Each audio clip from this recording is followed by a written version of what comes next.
Hey brothers, what's up, boys? Happy Thursday. Big day today. We're going to get after it. Thank you to all of you who reached out and said thank you, or said thank you, said congratulations about, that threw me off, said congratulations about the new opportunity, the new podcast I'm going to be doing with the company out of Dubai. I'll get you guys an update on what the name of that's going to be pretty quick, but we should be doing our first recording next week, which is stellar. And I'm stoked about. And that, again, is going to be a medicine, rehab, strength and conditioning, strict thing, mostly for coaches. But a lot of that info is going to be stuff that you guys will benefit from immensely beyond whatever I do on here already. So thank you to all of you for that. I appreciate it. But in line with that, we are going to talk a little bit of fitness today, a little bit of get strong, get jacked, get tan. So I need to address what is a super common question that I get from clients and folks on the interwebs all the time. And it's what matters most when it comes to getting bigger muscles when you lift. And should I be lifting the weight faster? Should it be slower? Should I be doing tons of hold work where I'm just isometrically doing stuff? Should I be heaving the weights? Should I be doing a ton of reps? So I'm going to break down a portion of this today, which is extremely important for all of you to understand. And hopefully it'll clear up a little bit of the confusion that can occur because the internet is just full of mostly nonsense. Some good stuff, mostly nonsense. So I'm going to let you know exactly what you need to do to optimize muscle growth today. So let's get some definitions out of the way on the front end here.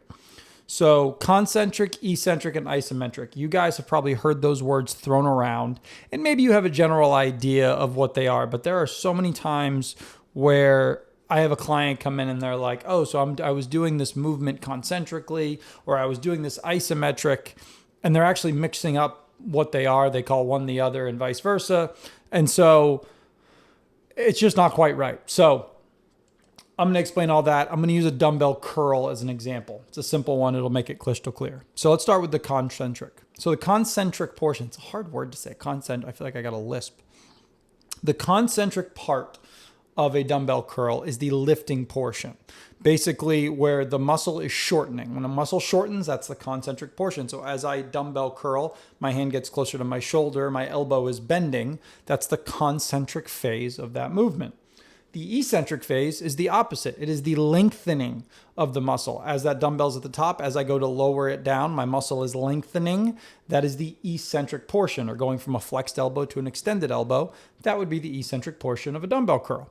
The isometric portion is not actually a motion at all. An isometric is essentially when you are holding a muscle in an isolated position. So if I was doing a dumbbell curl and I stopped halfway up and I just held it there, that would be an isometric contraction of my bicep muscle. Usually during a lift, you're going to have an isometric briefly at the top and maybe at the bottom unless you actually are thinking about holding it somewhere, but not always. We'll leave that there. So that is the basic description of what happens during any exercise. I'll use a squat as another example to hopefully help you guys out. When you squat, as you descend, your glutes and your quads are getting a slow stretch. They're lengthening. That is considered the eccentric portion of the lift. So if I were to pause at the bottom of the squat and hold that position, that would be an isometric part of the squat. As I go to stand up, my glutes and quads are contracting. Those muscles are shortening. That is the concentric part of the squat. And you can apply all those three to every other exercise. That should be perfectly clear at this point. So why does knowing about these motions matter to all of you listening today? I just gave you a little TED talk. Why is that important? Well, a lot of reasons. So let's begin. If I asked all of you, of those three, which one is the most important for getting bigger muscles, for growing muscle better, what would all of you say? Think about it for 3, 2, 1. Okay. When I ask this question to new clients, I usually get two answers. Isometric, just holding a position, and concentric, actually lifting, doing the lift, is what is going to result in the most muscle. However, that is an incomplete and just wrong answer. The eccentric portion, the lengthening portion of the lift, is actually the most responsible for muscle growth. Not the only thing, but it is the most. Of the three, it is the highest in terms of muscle growth. So The question that you might then have knowing that is, shouldn't I just do an eccentric based program to maximize muscle growth? That would make sense. No, you don't. Eccentrics have a couple of factors about them that matter for us to understand a little bit more clearly so that we're not just doing a bunch of crazy eccentric work for no reason. So first of all, and most importantly, eccentrics are highly muscle damaging or damage inducing, and they result in a ton of fatigue. What I mean by that is when you do a slow or a controlled eccentric, you're creating the most amount of micro muscle damage. So this is costly because it pertains to you recovering a little bit longer, or not being able to work out again so soon, or not being able to sit in the toilet for 48 hours, which all of you at some point have probably had to do. So we have to temper how much really heavy eccentric loading we do in a program. So I see this a lot with people when they start doing Romanian deadlifts. So we're doing a Romanian deadlift, focusing on obviously, your upper back, your low back, all of your erector musculature of your back. We're getting glutes and we're getting a ton of hamstrings.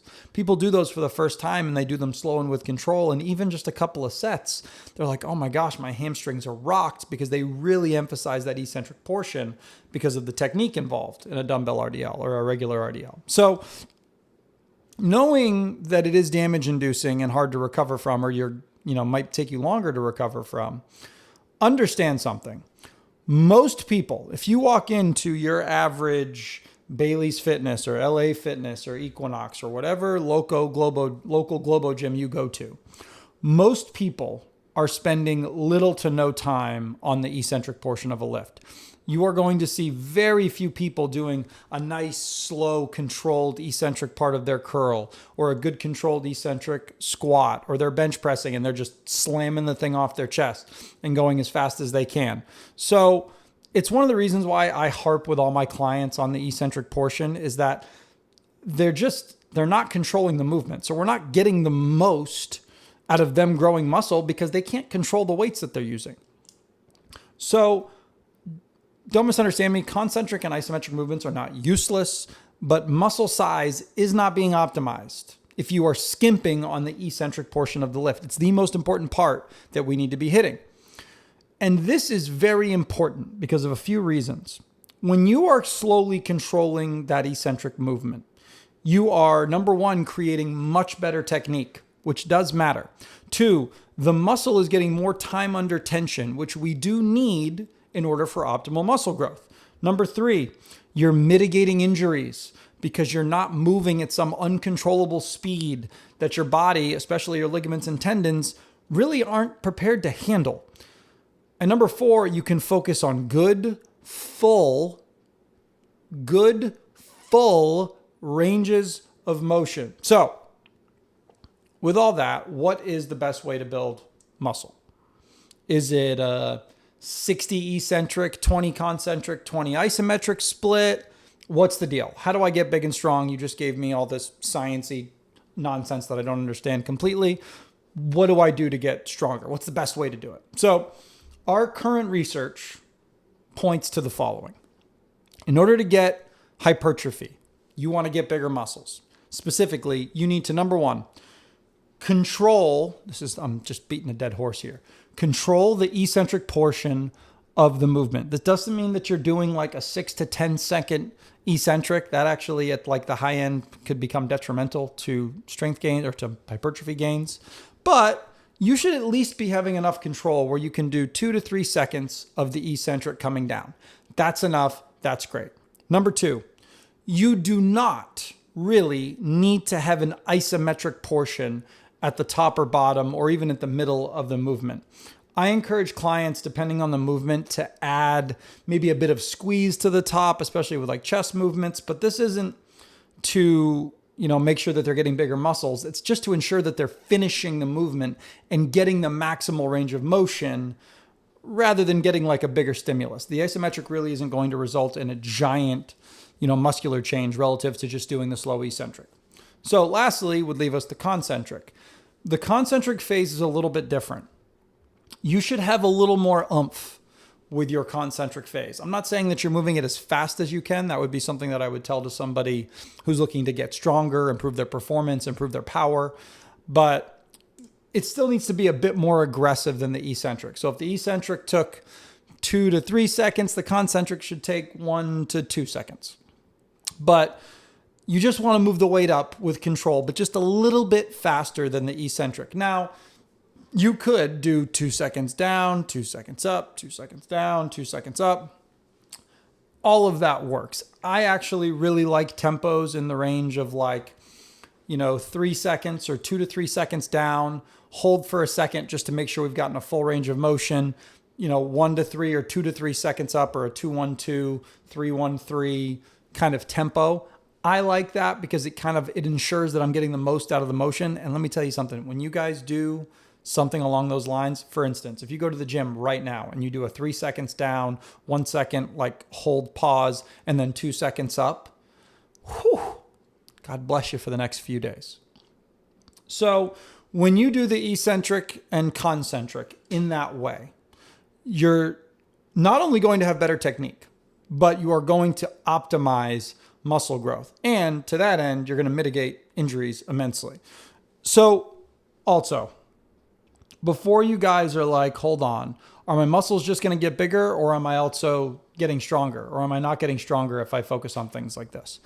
You are 100%, 110% going to get stronger when your muscles get bigger. Now, it might not be the highest, the most elite strength that you're ever genetically capable of, but you're undoubtedly going to get stronger. So don't get those fields mixed up. One last quick point, which I think all of us need to understand. The most important part about all of this is how much fatigue you are getting at the muscle. If you follow through with that eccentric control and that little more aggressive concentric, you have to make sure the load is high enough to actually stimulate fatigue. So when you finish your set of whatever exercise you're choosing to do, whatever muscle that you're trying to stimulate, you must make sure that you are getting a burn at that muscle and it is getting fatigued. Think to yourself, I say this all the time, we think about reps in reserve. So when you get to the end, you should have 1 to 4 reps left in the tank when you finish your last rep, outside of me telling you you need to finish at failure. So I don't need you guys doing sets of 30, but when you do the motions that we've described, that slow concentric or that slow eccentric, and that little bit faster concentric, say you're doing 8 reps. When you get to that 8th rep, you should be like, whoo, shit, I don't know. I think I can only do 2 more. Perfect. That's the sweet spot. Rack the weight, recover, and do it again. That is a very short, semi-descriptive albeit, but short representation of isometrics, eccentrics, and concentrics.